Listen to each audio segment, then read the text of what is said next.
like, subscribe, comment, and let's get to it. Hey, what's up, good people? So I ran across an article on Total Pro Sports, and I found it interesting, right? The disadvantages, and we talk about systemic, racism and stuff like that, right?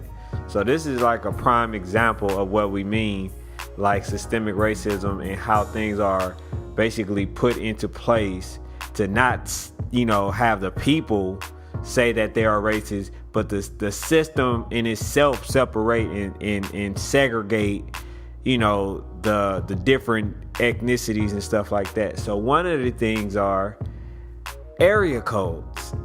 Remember, if you can't be in a certain area code, you can't go to a certain district. Why is that? Because the predominantly individuals in a specific area, right?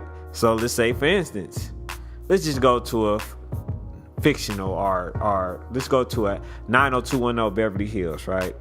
So you can have a person that stays in 90210 Beverly Hills. They go to a school within that proximity, and then basically, have all the great resources and stuff like that, right? And then somebody that's in Compton district, they pretty much would not have the ability to go to that school because they're not in that district. So all it is segregation and separation. That's all it is. You know what I'm saying? That's all it is. Instead, we're just going to put numbers. We're just going to put in this code so anybody can go to any school. Come on now. You remember that lady? I don't remember her name, but she went to jail for just trying to make sure that her child get a great education. And so basically she faked her district. And then when they found out, this lady went to jail, right? Now ask yourself, is that warranted to go to jail? And what was the problem with that? What was the problem with it? There's no problem at all. You know what I'm saying? The system is doing what it's supposed to do, which is, separation legally. Just put in the area code. If you don't stay in that district, you can't go to that school. How does that affect today's decisions and what goes on today? Okay, there was a gentleman. His name is Jamal Speaks, and he's a homeless gentleman. And basically, he was suspended and couldn't play a football game because he didn't have a address, right? And so you already know what that means. You already know what that means. He didn't have an address, which means that probably don't belong to that school. It's probably a good school. The school is called Bayou, and he basically on pace to have a scholarship to Temple University. But the fact that this young gentleman had to experience something that shouldn't even be in place, this man had to experience humiliation. I mean, being homeless is humiliating within itself.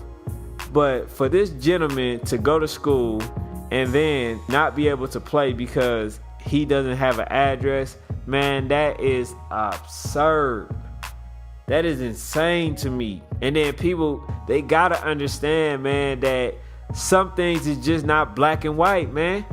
If this young man is doing all that he can positively, and then this type of stuff happen, what do you have to say?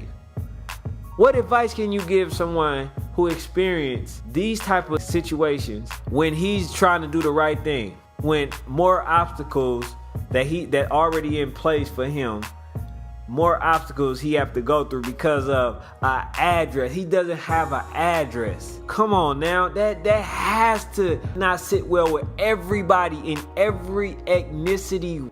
Because if you're white and you're racist, even if you don't feel for this, man, it's just a mental illness that doesn't allow you to distinguish right or wrong. Because that's all racism is a mental illness. This young gentleman went to school doing good. Obviously his grades is good. He gets a scholarship to Temple.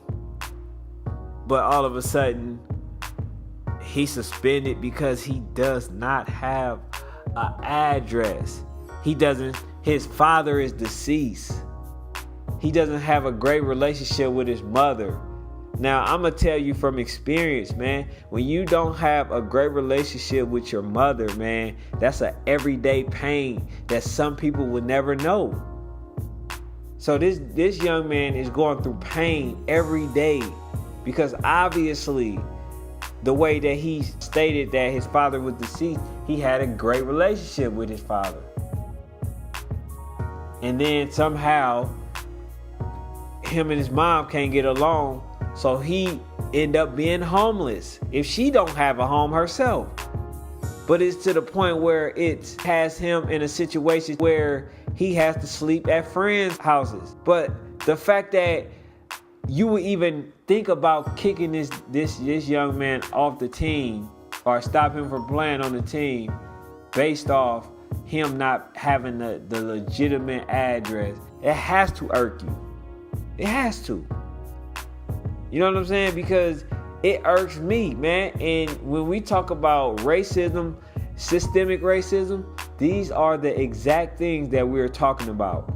These are the exact things that we're talking about. And then what makes it worse, he stays in Washington.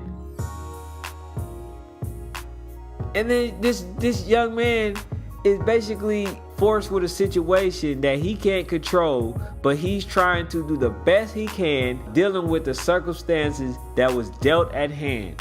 He's trying to do his best, and then all they can say is you cannot play. That's sad, man. That is sad. And then for anybody who has anything to say, oh, well, he should not have been at the school because he doesn't have the address. Well, you need to follow the rules. Come on, man, that's bullshit. At the end of the day, like I say, you know, I don't cuss, but I call you on BS because what it is you agreeing silently with the fact that it keeps black people out of that school or somebody less fortunate out of that school. So I'm not about to sit there and agree with certain things that are being uttered, man, because it's just ridiculous. I don't think that there's one person who can defend this BS that just happened to Jamal Speaks. He probably don't even really like football. Because from what I read on the article, according to Total Pro Sports, this gentleman, all he talked about was going to college. He ain't talk about going to the NFL.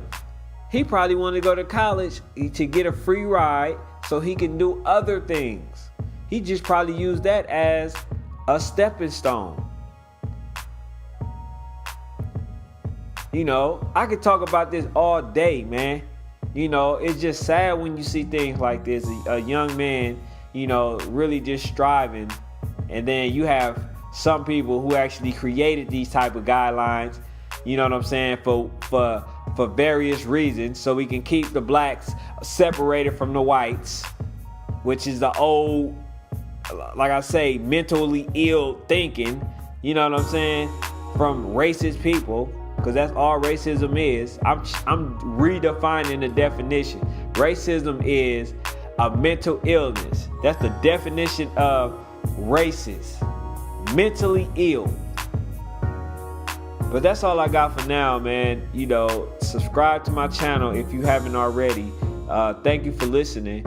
Also, like and comment down below if you have anything sports related that you want me to talk about, anything that's pertaining to sports, let me know down below in the comment section, and I will definitely talk about it.